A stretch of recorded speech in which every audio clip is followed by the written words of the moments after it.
आप ये बताइए, सुदामा का नाम किस किसने सुना है? सबने। वो हाथ उठाए जिसने नहीं सुना सुदामा का नाम। किसने नहीं सुना? अच्छा, त्रिजटोगार्ग का नाम किस किसने सुना है? त्रिजटोगार्ग। त्रिजटोगार्ग कौन थे बताओ? त्रिजटोगार्ग कौन थे? अगर रामायण की भाषा में कहें तो ये सुदामा जी थे। रामायण की भाषा में कैसे सुदामा जी थे? देखो, कृष्ण जी के पास सुदामा जी आए थे, गरीब और बूढ़ा ब्राह्मण।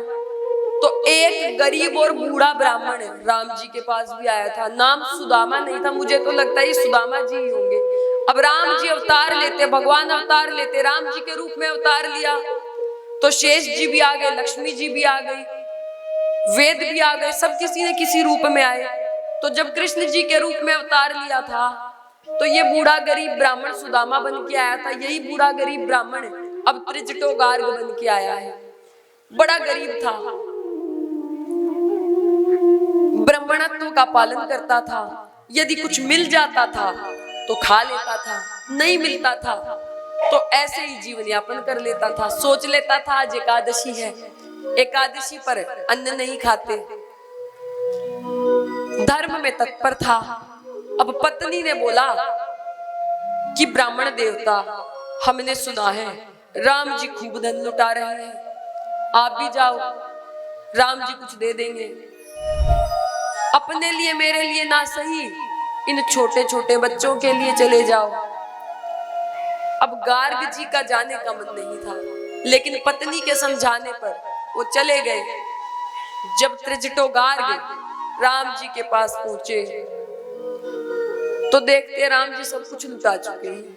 अब राम जी के पास कुछ नहीं बचा। वो बूढ़ा ब्राह्मण बड़ा ही दुर्बल था, कभी भोजन मिलता था, कभी नहीं मिलता था। दुर्बल शरीर तो हो ही गया था। पुरानी सी फटी सी धोती पहन रखी थी और डंडे के सहारे, लकड़ी के सहारे वो ब्राह्मण चल रहा था। आकर देखता है कि राम जी तो सब कुछ दान कर चुके, ये वनवासी हो गए, हमें क्या देंगे।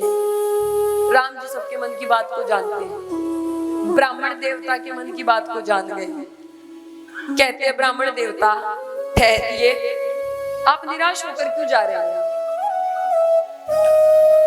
हमने अपने धन का दान किया है, लेकिन आप क्या भूल गए हमें क्षत्रिय हैं।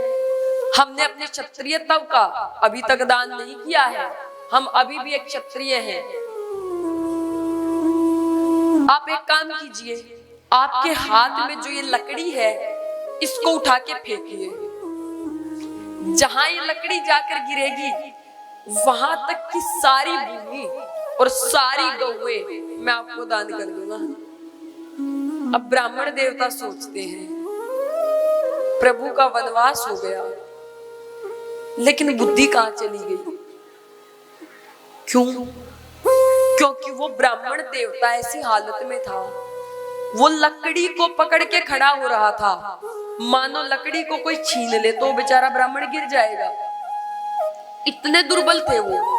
फिर लकड़ी कितनी दूर फेंक पाएंगे? लकड़ी यहाँ पे फेंकेंगे तो दुर्बल है, यदि कोई दुर्बल लकड़ी को फेंकेगा कितनी दूर गिर जाएगी? यहाँ गिरेगी। तो यहाँ तक तो गौवे और भूमि है ही नहीं कुछ भी, इतनी सी भूमि का लेकर क्या करना। राम जी ने कहा ब्राह्मण देवता घबराइए मत, आप लकड़ी को फेंकिए, पूरी शक्ति से फेंकिए। ब्राह्मण देवता ने सोचा राम जी साक्षात भगवान है, कह रहे हैं ऊपर से राजा के पुत्र भले ही वनवासी हो गए है तो राजा के पुत्र कह रहे हैं तो मानना पड़ेगा।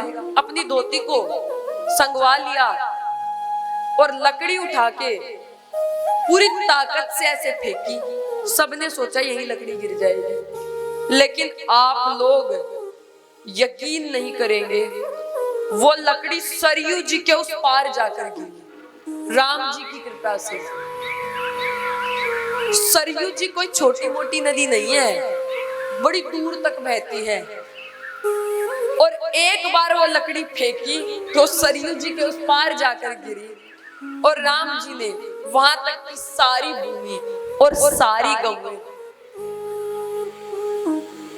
त्रिजटोगार्ग को दान कर दी। अब भागवत में भी तो यही हुआ था, कृष्ण जी ने सुदामा को दान दिया था। जब सुदामा अपने घर पहुंचा तो देखता है हमारी झोपड़ी कहाँ है, झोपड़ी मिली नहीं, झोपड़ी की जगह तो महल बना हुआ था। ऐसा ही कुछ भगवान ने राम अवतार काल में त्रिजटो गार्ग के साथ किया। बोलिए राजा रामचंद्र भगवान जय हो।